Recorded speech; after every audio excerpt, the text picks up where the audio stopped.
أعوذ بالله من الشيطان الرجيم.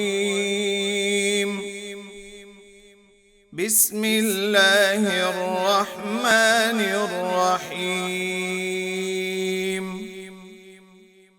إن الذين آمنوا والذين هادوا والنصارى والصابئين من آمن بالله واليوم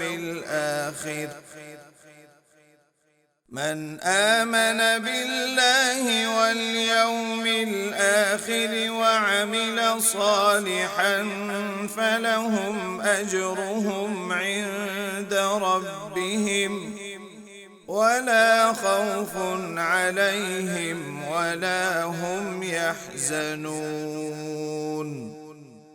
وإذ أخذنا ميثاقكم ورفعنا فوقكم الطور خذوا ما آتيناكم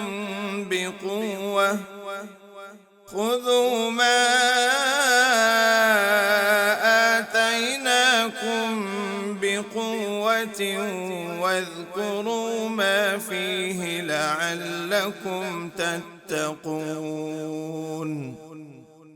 ثم توليتم من بعد ذلك فلولا فضل الله عليكم ورحمته لكنتم من الخاسرين.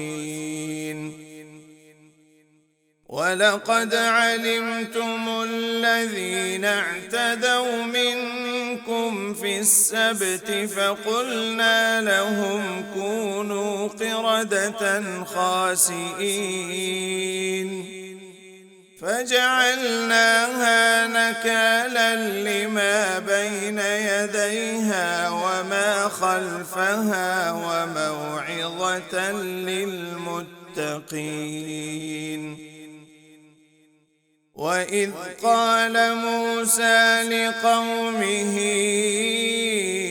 إن الله يأمركم أن تذبحوا بقرة قالوا أتتخذنا هزوا قال أعوذ بالله أن أكون من الجاهلين.